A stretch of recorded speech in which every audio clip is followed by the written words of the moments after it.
Hello, curious people. I'm Gabriele Chiapparini. Welcome to Small Photobook Cult. Today's book is Splendor, published by DEADBEAT Club. It took the photographer 5 long years and countless miles to collect the images contained in this book, which drove the inspiration from the classic American photographic journey. But while the initial intention is the same, the result is much more personal. The project takes us to specific places and moments in time where the pure representation of place and space is interpreted with a new intimacy. Looking at some of the photos, I could feel the cool evening air on my neck after a hot late summer day. And it is precisely in this liminal space that this work finds its greatest power. Welcome to this new episode of Small Photobook Cult. We are here with Courtney Allen. Hello there, I'm glad to speak with you today. Thank you so much for having me. It's a great pleasure. I was waiting for it after Jenny Tempo suggests your book. Thank you so much. I'm so honored he suggested me. Yeah. How are you? Like, where are you? Not how are you? Oh, both. Where and how? Both. I'm doing very well. It's a beautiful morning here in Brooklyn, New York. Amazing.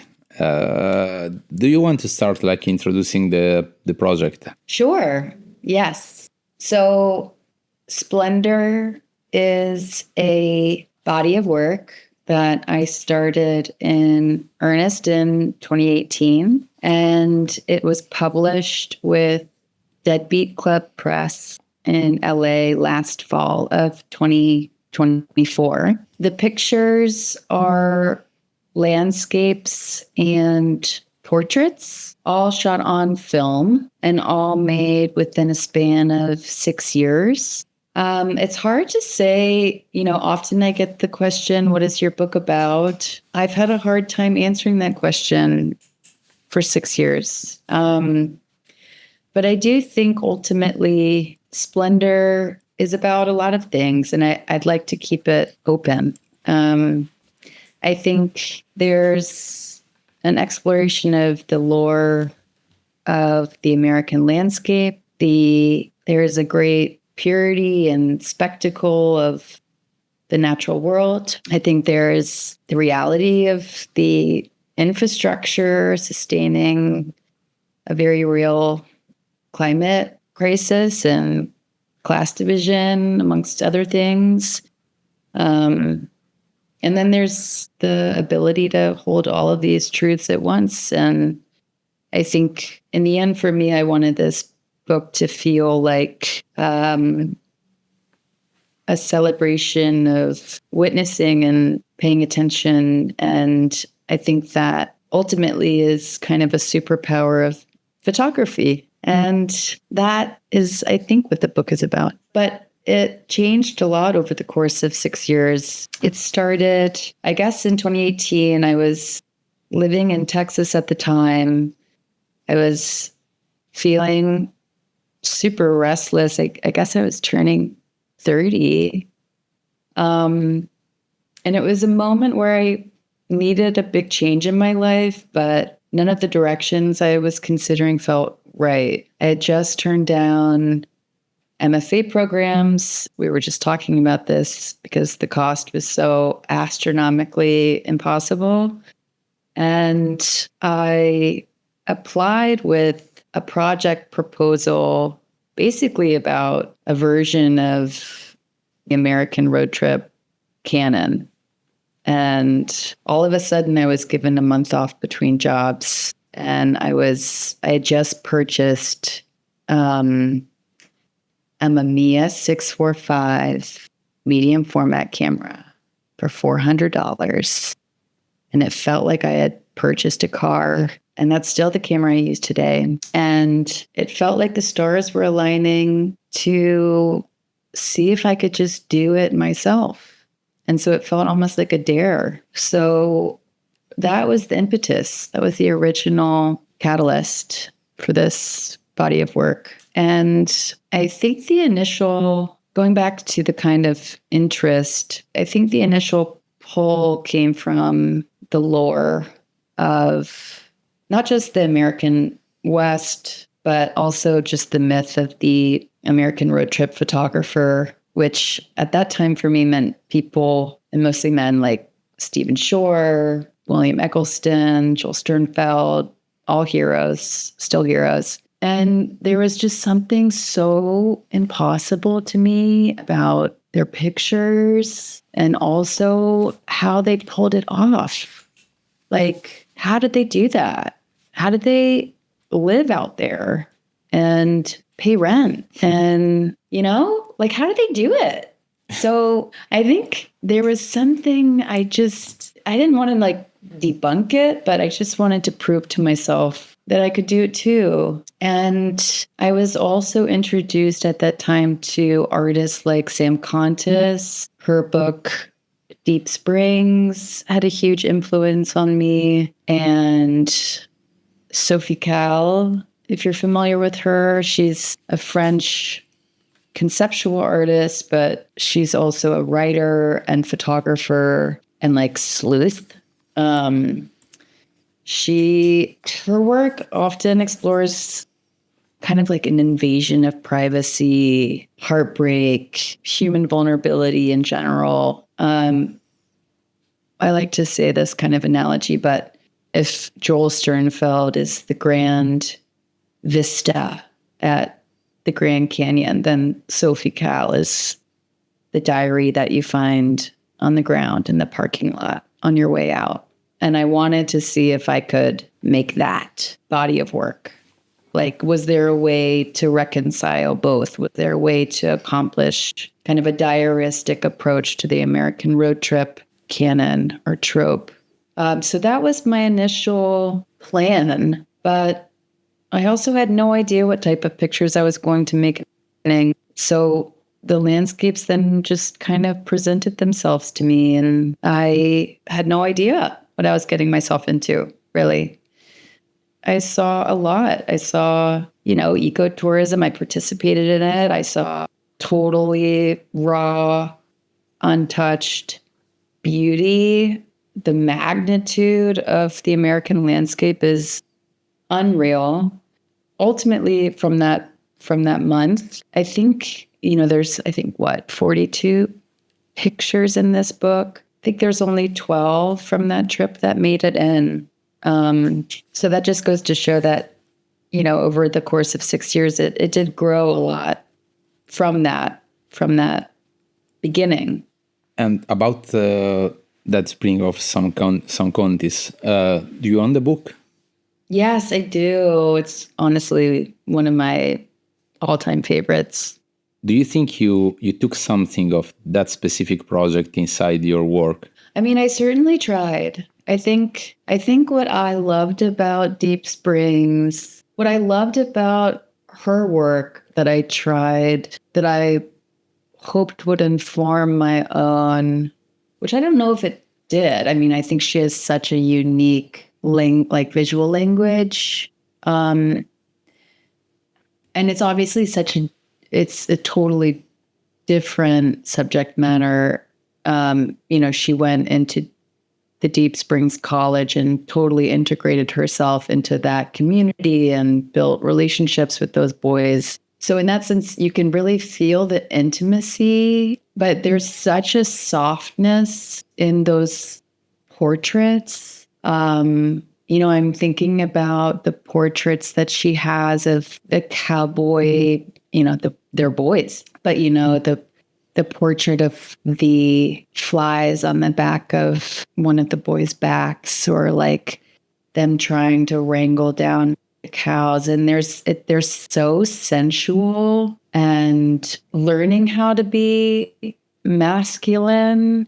It's just, there was this such intimacy, and the images themselves, especially the color, but also the black and white, were so lush. And I think she just totally mastered the combination of black and white with color. I was blown away. And I also think that she did such a job of reading archival work with her own imagery and really honoring the history of that place. So it was more so, I think, me being inspired by her visual language and her proximity, her proximity to these people. And, I do think that that came later to me. I think ultimately in Splendor, in this book, I do think that there ended up being kind of a few types of pictures. Obviously, the project kept evolving over the course of 6 years. My interests evolved, the world evolved. We experienced a pandemic. But, earlier on, I feel like there's one type of picture, which is the more kind of traditional landscape pictures where you can see nature impacted by or in defiance of the man-made or the built environment. But then another type of picture I do think kind of shows, now that I'm thinking of it, the more Sam Contis-y type inspired imagery, which is more of the portraits. I do think there is more of an intimacy, and the portraits, and maybe it would be helpful to maybe flip through at this point. I was waiting for ask you if I can go. Can I go? Yeah, of course. Please. Yeah. So there are portraits. I mean, obviously, I think there's a few types of pictures in these books, but there are portraits which are both of people I'm close to and also strangers. And what interests me is less about making a portrait of a person's uniqueness within the landscape and more so about making a portrait of a universal feeling. Like, I love catching people deep in rest, particularly in nature. And I do think that is kind of a Sam Contis thing, now that I think of it. But I found that, when people, myself included, become aware of the camera, they get pulled out of themselves and focus more on their own visions. Back in the day, I had a lot of pictures of backs of heads, which I would get criticized a lot about, which, fair. But it was more so wanting to just respect their space and respect their experience and catch people in their own act of witness. So that's kind of what I find beautiful, is making a portrait of someone's experience. And I think the more obscure portraits for me get at this idea that this experience is not just unique to one person, it's universal. In that sense, I wanted the collection of portraits to feel like a celebration of that. The fact that we can collectively experience and respect the same thing at once feels important. And I think that's what I'm trying to capture with the portraits. I mean, for example, there's lots of birds. There's a few birds throughout the book. We might be getting to it soon. I'm going really slowly for, give the viewer the possibility to watch it properly, and then we can jump around a bit more faster. That's great. Well, I'll speak to the more traditional landscape pictures. I think like this one too. I think this is a perfect example of, so this was one that I took in that original month, showing nature impacted by or in defiance of the built environment. I think some of them, they're all these kind of, like in this particular example, there's something humorous about it. Or depending on how you look at it, it could be humorous, it could be sad, it could be, awesome or awful. It's these little accommodations that you see throughout the landscape. There's a few images throughout the book that I think do this well. There's like the tree split in two by a phone line, or a fence built around a boulder. There are all these little accommodations that have been made, like a little dance. And I think there's a real change in scale between these different types of pictures. Like, this is much more intimate in scale versus the more distant kind of traditional landscape pictures. But for me, they all feel like portraits. Even the kind of traditional landscape pictures. They're one of my favorite writers Ann Carson as this amazing line. She has this awesome book of short essays. What is it called? Oh, short talks. And this, let's see, the essay is called, I think the short talk is called A Place Came Near and Crashed. No, on where to, I forget. But the line, she describes traveling to a place that felt like a place came there and crashed. And that is what these more landscape pictures feel like to me, like the basketball hoops in the flooded plain. Like that is a totally bizarre scene or a complete moment landing. And in that sense, I'm trying to make a formal portrait of that landing and trying to kind of honor that scene. And I think that happens a lot when you're driving around this country and the landscape. It's like you take one turn and you're just hit with it. Like, what am I looking at? And I just try to honor that debut. You said that you needed 5 years for complete the project, right? Yes. Like time, it's really important in photography, and I'm not surprised that it was 5 years. Like some projects really took a lot of time, but in your case, why you needed 5 years? Yeah, that's a great question. I think part of it was I don't even think I considered the work would be book potential for a few years. Why? Like I don't know if I had faith in it until a certain point. I think it took a good friend actually asked to see all of my images from that trip. And he wanted to make a book dummy. And I was like, what? You want to make a book dummy from? I'm like, okay, you can do what you want.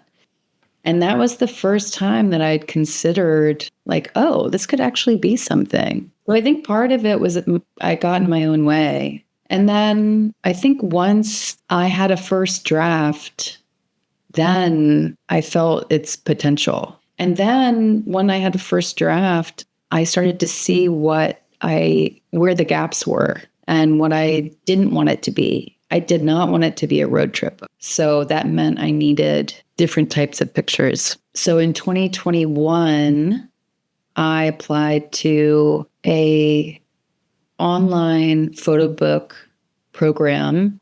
And it was through the Penumbra Foundation, which is in New York, but it's a online, fully remote program that was founded by Jenya Fridliand and Tim Carpenter. And it was basically a crash course of you come in with a project. The goal is to come out with a book dummy.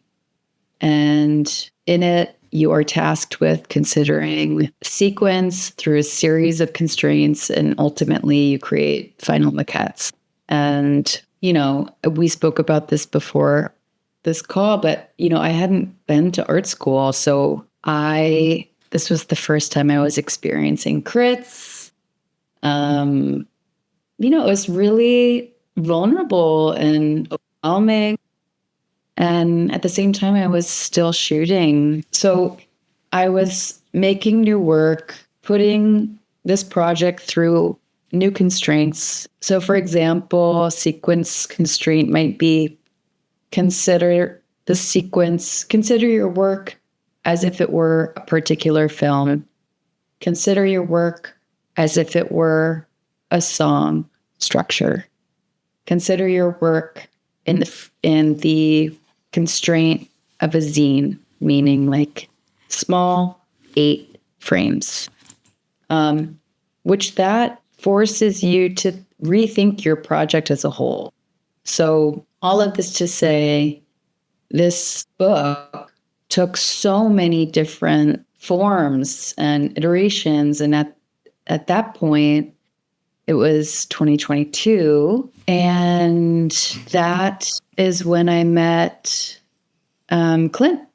So Clint Woodside of Deadbeat Club. So I applied to the Chico portfolio review in 2022 and shared some of my images with Clint Woodside. And he was so kind and encouraging and expressed interest, but told me to make work for a year and come back to him with a bigger, wider edit. And so I did, and feel so lucky that he and Alex, his wife, Alex Woodside, took interest in publishing the book.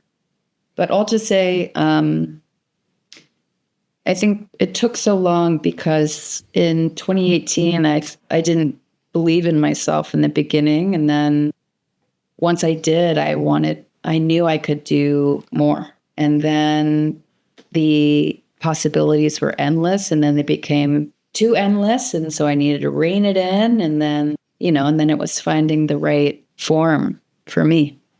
What was you looking for in general? That is a really good question. Well, I think it depends. I think in some images, it's more of a feeling. I think, in this particular image, there was something funny and ironic. I think I think it depends on each image. This was taken in Texas on top of Enchanted Rock. It was a mountain that was believed to be as powerful as a god to the indigenous tribes of Texas. I think that is right. I could be wrong. Anyway, I climbed to the top of Enchanted Rock, and it was the first time I peeled an orange in one peel. And I took a picture of it. And there's something about the composition that I love. Yeah, this was in Martha's Vineyard. I took this picture because of the light and because of the way in which my friend was experiencing this sunset. And I think this kind of gets to the reason why I am interested in these types of portraits. I think it's beautiful to catch people in this type of experience. I think it gets to a universal feeling. And ultimately, I just think it's beautiful. I think it's one of those pictures where you can feel, it's sensory, you can feel the warmth, you can feel the season. And also this next to the orange peel before it's a perfect alignment. This was taken in New Hampshire. And these are snowflakes on top of a red car hood. And this was in February of 2020, so right before the pandemic. And I remember getting this picture developed and feeling like this was the beginning of something new. Mostly because I had just moved to New York, which meant I no longer had a car. I was in such a my world had just gotten smaller, and it was about to become so much smaller along with everyone else. And to me, this was like, oh, this is a vista. Like these types of, this can be just as expansive as the Grand Canyon. Like these types of, this is all around us, And I think it just made me feel hopeful that if I just became more disciplined in my attention around me, then I don't need a car. I don't need to go to the American West. I don't need a grand vista. I just need a car hood. And it, to me, is still one of my favorite images. It's mind-blowing. And it feels like it's totally outside of my control. Like, it's like, I didn't take that. It took me, Yeah, I understand. Yeah. So this was a big one for me. And that was early on. I mean, it was 2020. So this to me felt like, okay, I want more like this. You said that if you could have more discipline. Yeah, disciplining in terms of, okay, so one of my favorite books is Annie Dillard, Pilgrim at Tinker Creek. She's an American author. It's written in, I think, 70s. And it's a narrative nonfiction book. And it's told from her first person point of view. And it's all about just her explorations from her backyard, Tinker Creek. And it's just her own, it's kind of like Walden Pond, but it's just her observations of nature. And some might say it's boring, but to me, it was completely mind-blowing. And to me, it's what I mean when I say it's a disciplining of seeing. It's if you choose every day to go out and I'm not saying I'm an expert at this, but I try, to go out and try to pay attention.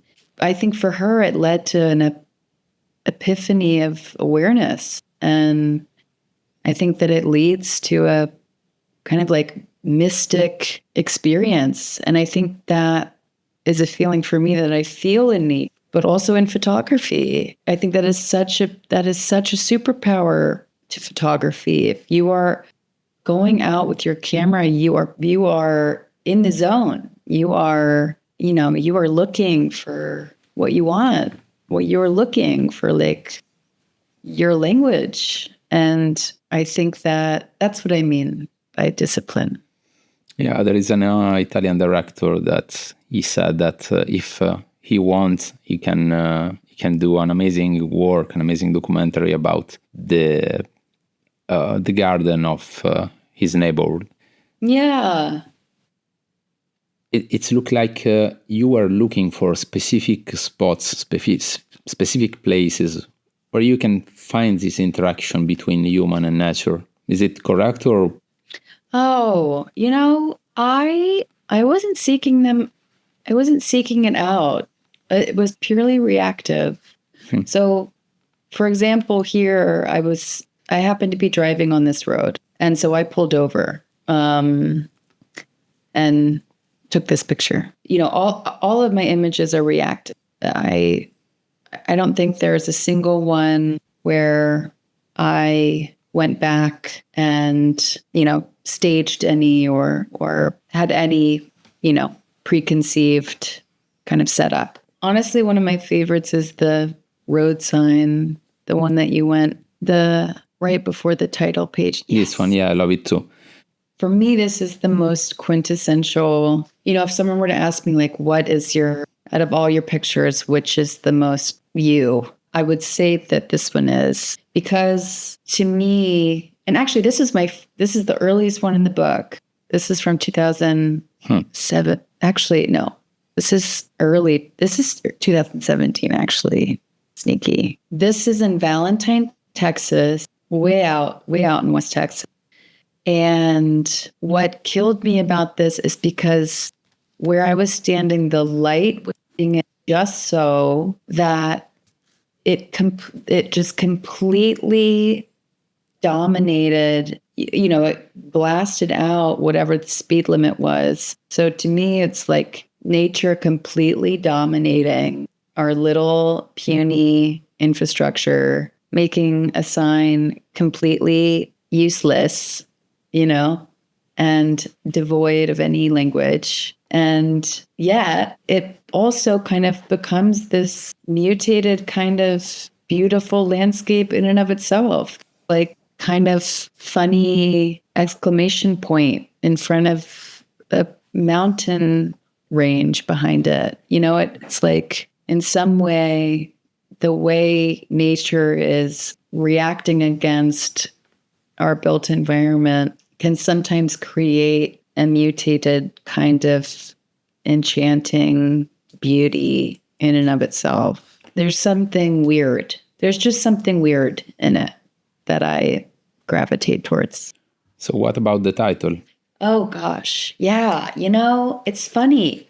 First title of the book was actually way longer. It wouldn't have fit on the book. It wouldn't have fit on this. It wouldn't have fit on this way. So the title was an Anne Carson quote from her book, Autobiography of Red. And it was, outside, the natural world was enjoying a moment of total strength. It's beautiful. I like it. No, it's not too long. Who cares? It's beautiful. And there's like a double entendre there. Get into it. Anyway, everyone no, it's too long. So then I had this on list of titles, which I'm sure you can relate to. Just this endless list where Clint and I had this shared list where we would, text each other back and forth. We were like getting down to all of a sudden we were in his studio in LA together, working on the edit. And I just said, what about Splendor? And he just goes, I love it. And that was it. It just came. And I mean, it makes sense. It's literally means light, bright light. Just, In English? Yeah. It means, let's look it up, the actual definition. I think it's magnificent. Yeah, okay. In Italy, it's the same. Is it? Yeah, it means amazing, something. Yeah. Yes, it's splendido in Italian. Yeah, and I love it. Can you give an example of how a specific scene or song influenced the sequence of your images? Because you said before that during a specific time you start to look at your pictures as a frame, a part of a... Yes, actually. So you notice how the first image of the sequence is a hummingbird. Yes. So Tim Carpenter gave me this really good advice, which I think is great advice to anyone who is trying to sequence their book, but take it or leave it.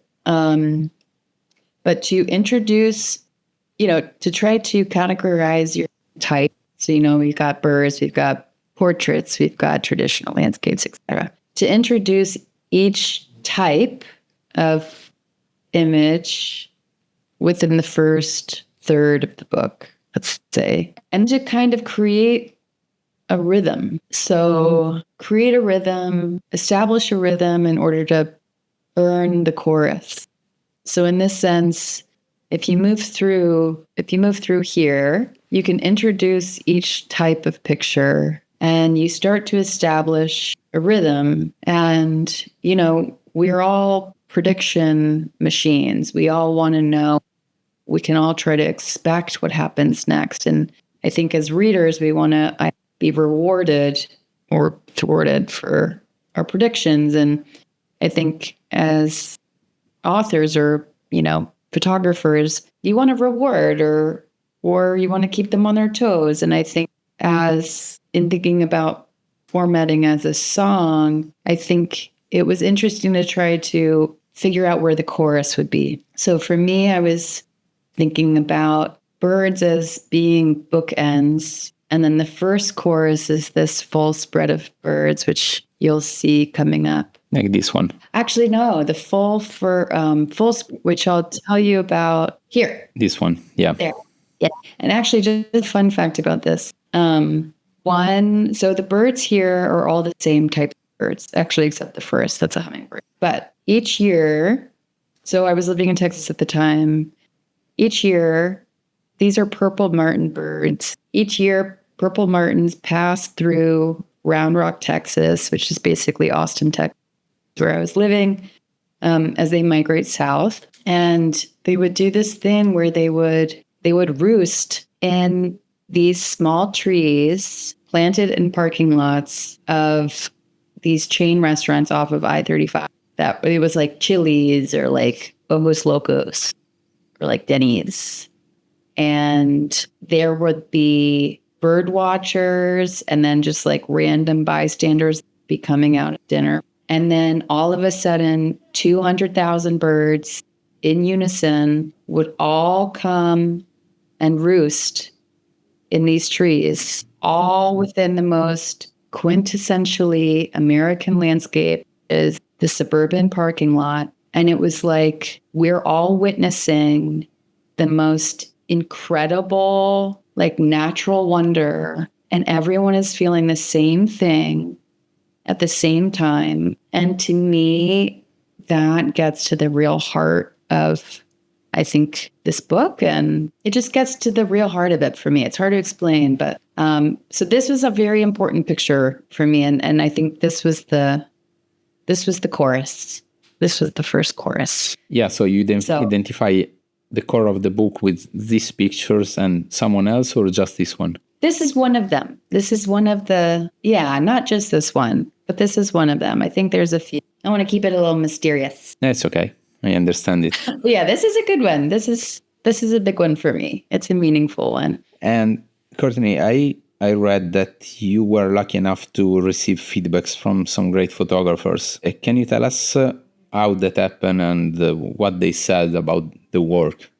Yeah. Okay. So, and the long-term Photobook program with Penumbra Foundation, we had to make our final book dummies, handmade or, printed book dummies. And the final crits were done in our group with Raymond Meeks. I was terrified because I am a huge fan of his work. And I remember, part of me, I think part of me just totally blacked out during his review. But I do remember his feedback was, and this is, this was in 2021. So this was a lot of images that I ended up making, which did make it into the book.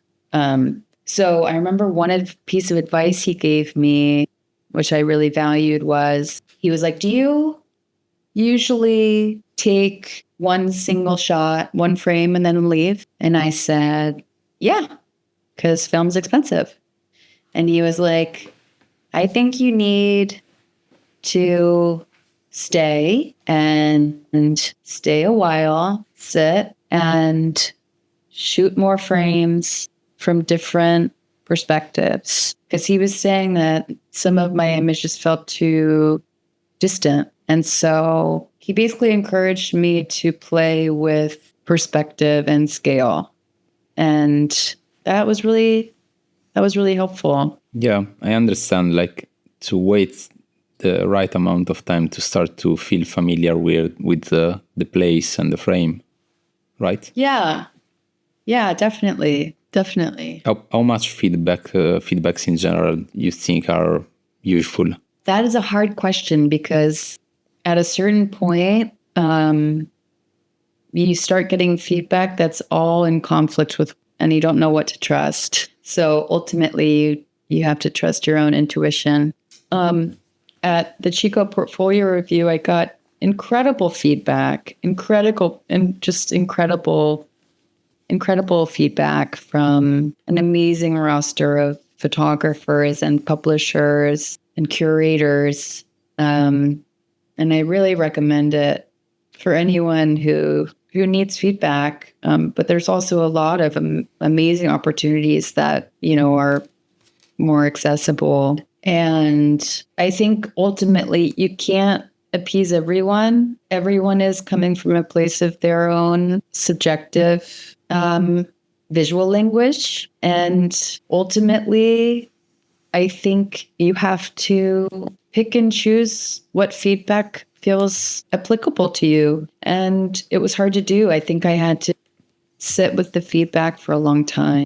And ultimately, it came down to working with Clint and trusting Clint and Alex wholeheartedly, and trusting my own intuition, and trusting these images to speak for themselves. And also trusting the reader to, I think there's a phrase, put it on the table, not in their lap, something like that. It's like you don't give it all away, and I appreciate that leave that allow a lot of space and trust. And I wanted this to remain open so there could be many different readings. Yeah. I have a question about the text you wrote, probably. I'm not sure. Yeah. This one. Yes. I read it and then I thought, like, why she cut off this picture from the book? And I can visualize the image. Then I noticed that maybe it's the cover. Is it the cover? It's whatever you want it to be. No. It's not the cover. You know what it is? I'll tell you the secret. Yeah. It's not the cover. The poem was a kind of collection. So I wrote a lot. I mean, I write a lot, but I wrote a lot. These are all kind of a collection of writing when I was on that initial trip. And it's funny, I did take the picture of a man in a red jacket against the gray-blue fog. And I do have it. It's a 35 millimeter picture, and it was at Lake Tahoe. But it was shot in black and white. So I don't want to ruin it for you, but. No, but could fit. I don't know. Like, didn't make the book. Yeah, you put that. Anyway, I like the fact that this one is work as a pictures. And it's really beautiful. I went through the books to watch these pictures and I was surprised that I didn't find it. And then in the end, I saw the cover and I said, yeah, maybe it's this one because you see, the red. Oh, I like that. See, I think that's wonderful. Yeah, I shouldn't have even given a... How many pictures in total did you shot for the project? Oh gosh, in total, I think, probably around 300. But that was what the first edit was. But I think, over 6 years. I mean... Yeah, of course. Yeah. And was the selection tough? Or it was quite easy to understand which picture could be inside the book and which not? No, it was not easy. You know why? It's because the second that you show a wide selection to someone, they'll say, oh, I love this. And you'll be like, that one? Yeah. You like that one? And then you're like, well, if you like that one, I do think in the end, you really have to know your stars, trust your stars, and they'll keep coming back. Yeah. And why you decide to use the analog and not the digital, for example? I think for analog, there's a few reasons. Digital, I technically I haven't mastered. I haven't. I haven't taken the time to learn. I've been using the same medium format camera this whole time. So that just goes to show I'm not like the most technically savvy or curious of the photographers. I think I'm very like, if it works, it works. And I'm more interested in the images, but also, and that's not like that doesn't come from a principled point of view. I don't have like a principle about analog versus digital. I think that film is way too expensive. And I think I probably should move to digital at some point. I'm not ready for the learning curve. But then also with analog, I love staying in the moment. And I know that I would be distracted by how it turned out. Mm-hmm. I know I would. And I also love analog because I'm so pleasantly surprised by what I wasn't expecting to feel magical be the ones that are the miracles, the ones that I'm completely mids, and then the ones that I completely forgot that I took. Majestic, I think there's more of a collaboration, I think, and that's what I like. Yeah, I understand. Do you have a specific song or a kind of music or a record that you suggest to listen watching your book? That is a great question. I've thought about this a lot because it's really hard. I think I keep coming back to Brian Eno, The Big Ship. Amazing. Yeah, I think that's the song when you flip through it, but then what you listen to while you're driving to make this, you listen to one of my best friends, Kevin Kinkle, Imaginary Boyfriend, which is only on Bandcamp. Quick plug. Great.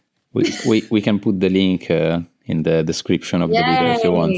Yeah, of course we can. I do want.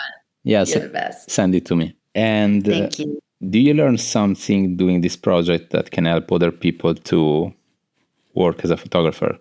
Yeah, I think this is more specific to sequencing, or like those who are interested in making Photobook.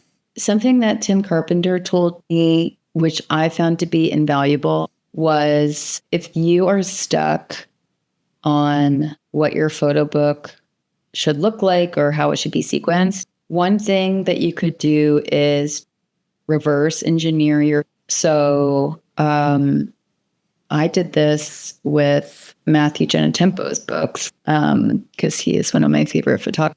And what it means is looking at, okay, when does he introduce each type of picture? Okay, like these are the more abstract ones. This is a portrait. This is a landscape. This is right aligned. This is left aligned. This is full spread. Like when do they introduce certain, where are the choruses? What makes a rhythm or a pattern? And literally like map it out, music chords. That to me was, I mean, not only just helpful for kind of figure out what my book might look like, but it also was just fascinating to reread some of my favorite books with that lens. And the very last question, can you suggest us a book to have in the podcast in the future? Yeah.